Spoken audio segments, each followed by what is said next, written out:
All right, FightHype.com, Sean Zattel here with Joseph Parker after a third straight knockout. Joe, how you feeling about getting your third straight knockout tonight? Good. Good to get a victory. Good to get a knockout, and it's good to be in the ring again.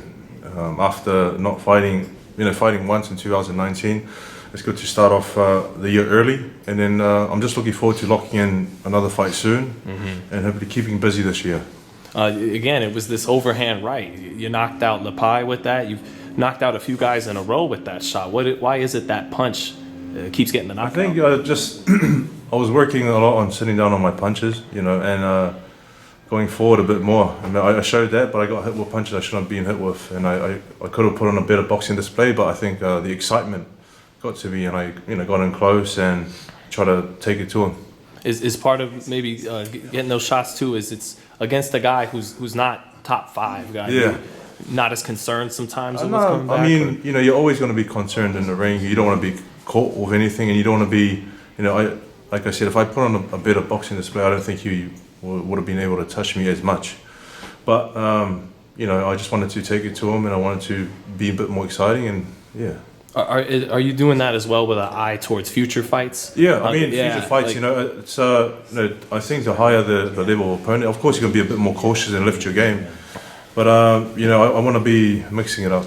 I want to be boxing, and I want to be fighting in the inside, and I want to, be a bit more exciting. Is that because when you went back to maybe the Joshua fight and other fights, you said, I could have done. I said, I mean, with the Joshua fight, I could have done more. But I was focused on movement, focused on defense, and not. In order to win the fight, you have to throw punches. And that fight, I didn't throw enough, and he outboxed me. He was a better man on that day. The White fight, again, fighting going backwards. But when I did take it to him, I was able to knock him down in the 12th round.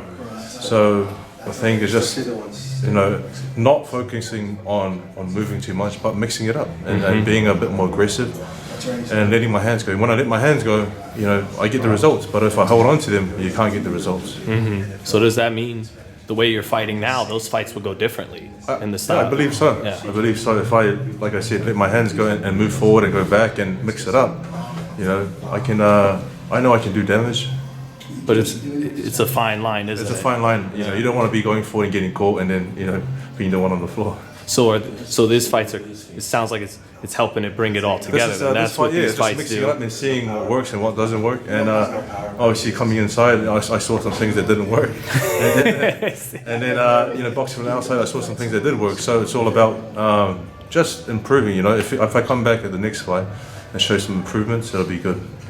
But you knew you were in a fight tonight. I definitely knew I was in a fight tonight. Yeah. But there was one point in the fight where you landed 4 jabs in a row, perfectly clean. Is that the best jab in the heavyweight division? Listen, if I use my jab how I know I can, of course, I think I have one of the best jabs in the division. But sometimes you want to use it, and you tell yourself to use it, and you don't use it, and it's all about practice. You just got to practice and get more fights in order to display what you can do. Better than your man Tyson Fury's jab.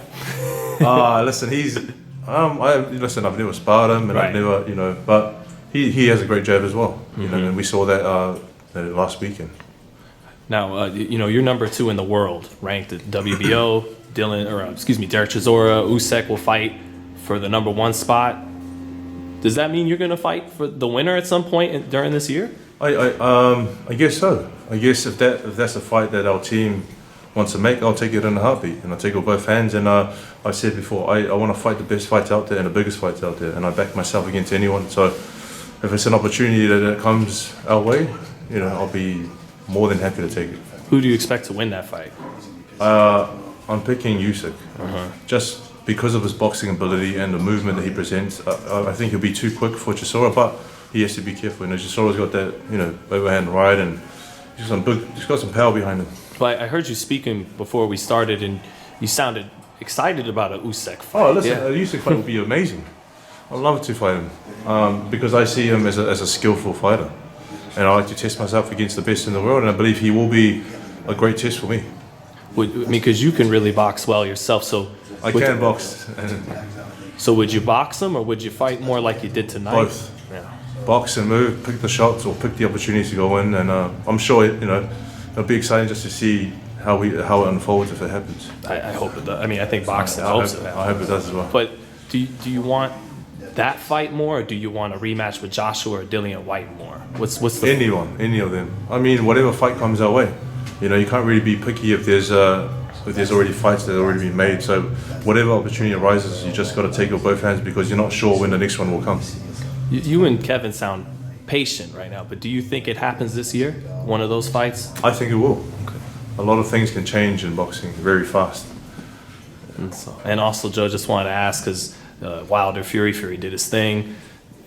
If Fury becomes the man who holds all the titles, then would you be like, I have to fight him? Would you fight Fury at that point? If the opportunity arose and he wanted to fight, and if it was the only option, and both agreed to it, you know, like I said, I'll test myself against the best in the world. I believe he is the best heavyweight out there, and but I don't think, you know, he said he doesn't.